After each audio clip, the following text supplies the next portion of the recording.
Trexel's claws trembled as he adjusted the old transmitter, static crackling through the silent command deck. They'd lost power to the outer hull. Medical was running on battery backup, and the last food shipment had been stolen during the third raid. The pirates weren't even organized, just roaming butchers, slicing through the stars and ripping weak colonies apart.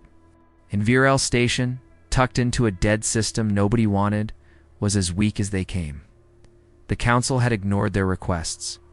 The Sector Coalition claimed they lacked resources. Even the Regional Trade Syndicate, who profited most from their exports, had gone silent. Trexel knew better than to hope. Still, the signal was already transmitting. The ancient distress code was little more than a legend. A frequency labeled Obsolete Class Omega was assigned to a species last recorded 300 galactic cycles ago, the Deathworlders. The monsters from the blue world. The ones who once sent diplomats wrapped in armor and aid, ships filled with weapons. Gone. Forgotten. Mostly feared. Behind him, Operations Chief Varn made a clicking noise of disapproval, trying the ghost channel. Hope you're at least encrypting. Your shame. Trexel didn't answer. The broadcast was still live, bouncing off defunct satellites and decaying relays. The signal would likely go nowhere, or everywhere. That was the nature of old human code, chaotic but stubborn. The next raid came before sleep cycles reset. 3 cruisers, no markings, just metal and plasma. The defense net flickered once and died. Shields didn't even activate.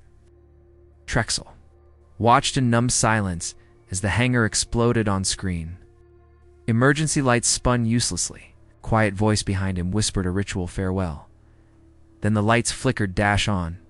Every station monitor shifted. Static resolved into hard-coded glyphs, untranslated, just one line beneath it. In common tongue. Fleet Aid Group 6 inbound.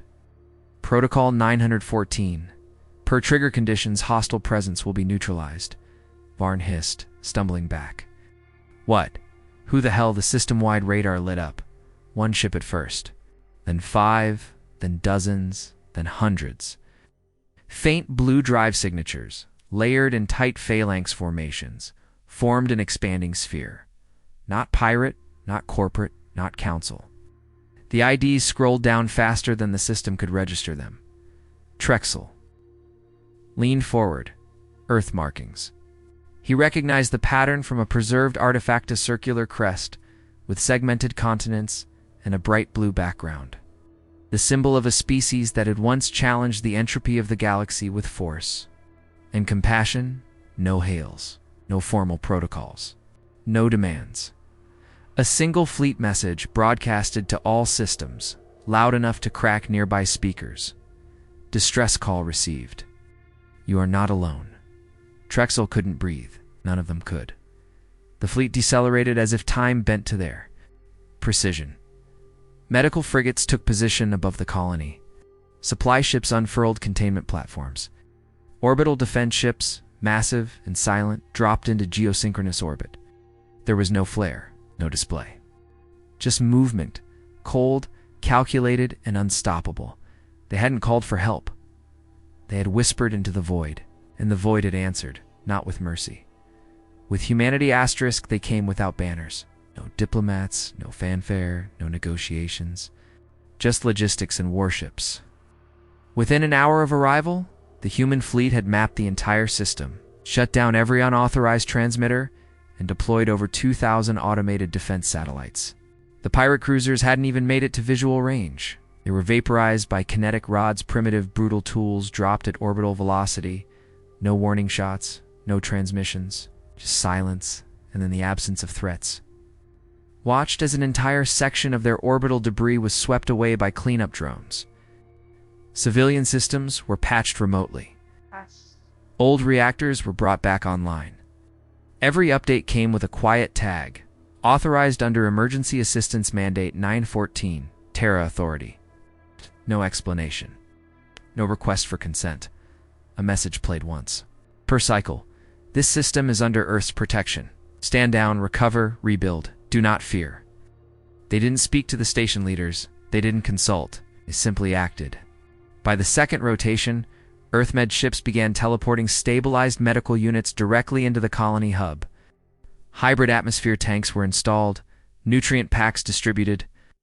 No currency exchanged, no paperwork filed. Trexel approached. One of the deployed relief bots, an unassuming thing with legs like scaffolding and eyes like suns. He asked the question everyone was too afraid to voice. Why us? The machine didn't answer. It only played a pre-recorded message. No. Request for aid is too small. No cry is unheard. Earth remembers. Operations Chief Varn had stopped mocking by then. He stayed mostly silent, watching the endless formations move like a single living thing. They sent a fleet. For this rock, that's not aid, that's deterrence. That's a message. He was right, because the galaxy was listening now. Relay. Networks lit up across the sector. Warlords and pirates rerouted away from the newly declared Earth Shield zones. Trade consortiums scrambled to rewrite policies. Council diplomats held emergency sessions. But none of it changed the simple fact that Earth had returned, and not through treaties or announcements, but by acting, and the humans kept acting. They built a temporary Dyson anchor just beyond the moon, bringing an auxiliary energy grid online. Terraforming drones began altering the chemical composition of VRL's lower atmosphere to stabilize long-term life conditions. They didn't just defend, they improved. As if the colony had always been theirs to protect. Trexel received a private comm from a human AI node. Not a person, but the voice was strangely warm. We detected residual trauma markers in your sleep cycle pattern. Please accept this sleep stabilization device. No charge, no obligation. The device arrived that evening, sleek, silver, warm to the touch. It played Earth's ocean sounds when activated. Trexel lay awake for a while, staring at the dark ceiling of his quarters. The sound of waves crashing gently in his ears. He didn't know what terrified him or the raw power that had obliterated. Their enemies were the quiet, unshakable certainty that Earth had always been listening. Asterisk. The council chambers of the galactic core spiraled into uproar. Words like containment, ancient protocols, and Deathworld resurgence echoed across encrypted channels. For centuries, the absence of humanity had been a blessing. To the power brokers, unrealding and uncontrollable, humans had always been a problem, not easily solved. And now, after generations of silence, they had reappeared without warning, answering a call no one else bothered to hear. Worse still, they came not to negotiate, but to act. Trexel dove into the archives, curious beyond logic. What kind of species answered a distress call from a forgotten colony with a full military fleet and left without asking for tribute or favor? He found declassified reports, old council logs, damaged testimonies from species long since absorbed or extinguished, stories of Earth aid convoys during plague outbreaks where even AI refused to go, of human engineers terraforming unstable moons living under radiation storms for years, soldiers who volunteered for black hole recon missions just to make sure no signals had gone unheard. But beneath it all was a pattern. Humans didn't value diplomacy over action. They didn't wait for approval. They moved fast, decisively, and with frightening compassion. They carried out what others only talked about. That was what made them. Dangerous not their weapons, but their refusal to do nothing. Trexel traced the story further. The last official human transmission before they vanished had been short. We're tired. We're going home. We'll be back if it matters. For 300 cycles, it hadn't mattered enough. No colony had been desperate enough. No voice had reached far enough, till now. When he asked the fleet's AI liaison for details, it simply replied, per Trigger Protocol 914, a colonial-level existential threat, ignored by regional allies, constitutes a valid request. So you were waiting? He asked. The AI paused, listening, not waiting. Humanity doesn't wait for permission, it only waits for need. That line stayed with him. The galaxy had long forgotten what humans were. Deathworlders, a term thrown around like myth, but the files he read painted a different picture. Not reckless barbarians, but specialists in hope under pressure. Survivors forged in gravity and chaos. They didn't send emissaries. They sent ships. They didn't form committees. They rebuilt worlds. Varn said it best, days later, staring at the orbiting Earth fleet. They fight like predators, but they build like they expect you to outlive them. Trexel hadn't asked for any of this. No one on Varel had. But the humans came anyway. Not to conquer. Not to lecture. Just to answer a cry in the dark. Before sleep, he composed a message, short and simple, and sent it through the aid channel. We thought we were forgotten. Thank you for proving otherwise. The reply came before the lights dimmed. You were never forgotten, just unheard. We hear you now. Asterisk, the Virel system transformed in less than 3 standard months. Where there had been decay, there was now infrastructure. Where silence reigned, there was the quiet hum of power grids and orbital networks. Human constructs elegant, durable and strangely beautiful, rose from the dust like bones of giants. They didn't just patch the system, they upgraded it beyond recognition. No one knew how many ships humanity had. The fleet around Varel shifted daily, units leaving without fanfare, new ones arriving silently. Every ship was marked with the same insignia, blue sphere split by silver lines. No flags, no captains giving speeches, just coordination, precision, and purpose. But it wasn't just muscle, it was vision. Human instructors began offering voluntary training programs. Engineering, medicine, defense protocols, no pressure. No cultural assimilation, just knowledge, free and clean. Trexel joined a session on emergency reactor stabilization.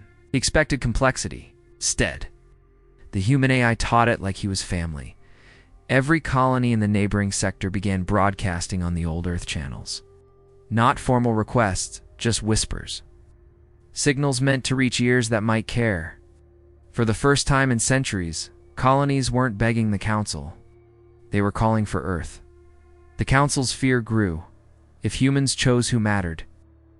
Happened to the old order? One counselor, a hardened diplomat from the Vesari Clade, summarized it grimly. Deathworlders don't send relief. They send ideology, the kind that doesn't ask for permission to protect. By then, Earth's presence was no longer local. Reports emerged of similar fleets appearing across different sectors, always in response to distress. Always efficient. Always gone before reporters arrived. It wasn't an invasion. It was a philosophy with thrusters. Back on Varel, Trexel walked beneath the shadow of a newly installed space tetherin atmospheric bridge stretching to the orbital shipyard. On the ground, a monument had been placed.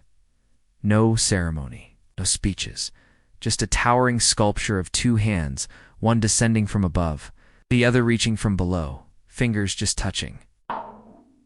No plaque, no credits. When he asked who designed it, the local AI said, "It's been standard issue for 217 cycles." Trexel stood there silent, while children played nearby under the safety net humans had stitched into place. It struck him then not how powerful humans were, but how quietly permanent their presence had become. He looked up at the sky, where Earth ships blinked like guardian stars. He whispered, "You didn't just answer a call, you changed everything." No reply came, just a familiar sound in his personal aid device. Ocean waves, crashing gently, endlessly. The same sound he fell asleep to now, because Earth hadn't come to rule. They hadn't come to remind the galaxy of fear. They had come to show it what happens when someone finally answers, refuses to leave. Asterisk.